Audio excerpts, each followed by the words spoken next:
Aujourd'hui, nous disons, le grain doit mourir. Le grain doit mourir. Le grain doit mourir. L'impact sans mort est impossible. L'impact sans mort est impossible. Merci de vérifier si vous écrivez, s'il vous plaît. L'impact sans mort est impossible. Jean 12, 24 à 25. Jean 12, 24 à 25.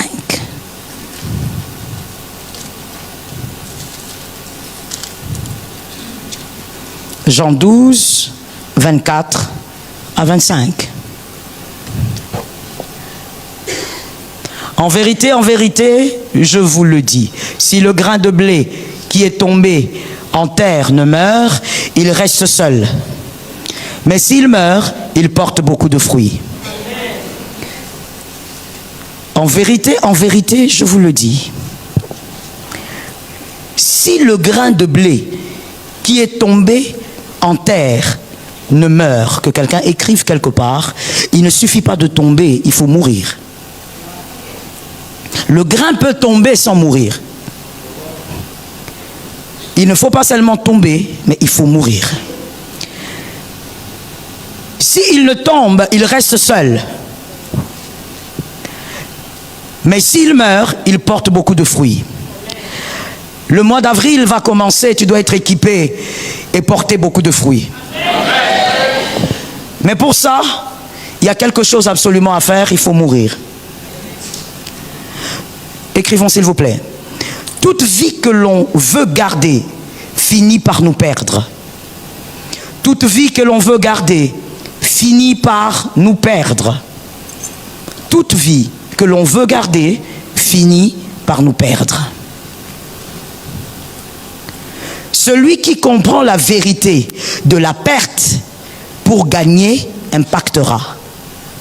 Celui qui comprend la vérité de la perte pour gagner impactera.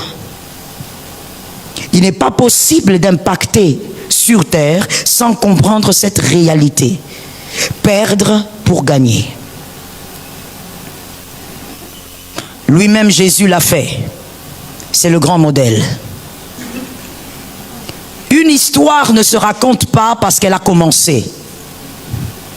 Une histoire, que ce soit l'histoire d'un homme, l'histoire d'un peuple, ça ne se raconte pas parce que elle a commencé. Une histoire se raconte à cause du cheminement et à cause de sa fin. Merci de bien écrire cela. Une histoire se raconte à cause du cheminement et à cause de sa fin. Ce n'est pas parce que vous avez commencé que c'est spécial. Je veux même mieux dire, l'existence est belle, mais elle n'est pas spéciale. Elle devient spéciale à cause du cheminement et à cause de la fin. Être un grain, pour celui qui n'a toujours pas compris, être un grain ne veut encore rien dire.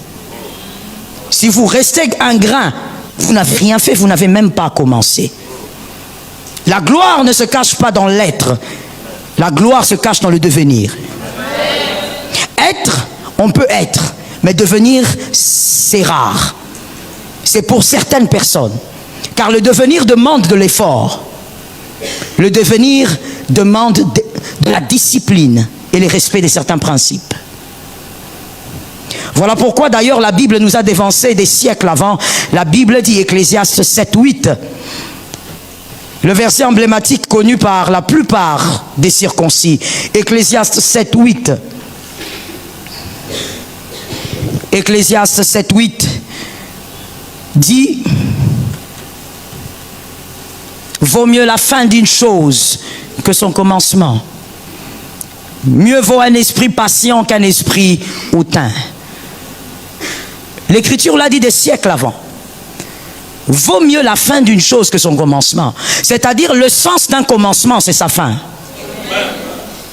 Do you catch me? Le sens d'un commencement, c'est sa fin. Si tu dis que tu as commencé, tu n'as encore rien fait. Commencer, c'est une bonne décision. Mais ta vie ne sera pas racontée parce que tu as commencé. Le cheminement. Le sens de ces versets. Tout le monde commence. Je veux bien le dire. Nous sommes tous là, nous sommes tous nés un jour. C'est bien. Mais ce n'est pas notre naissance qui donne un sens à notre existence.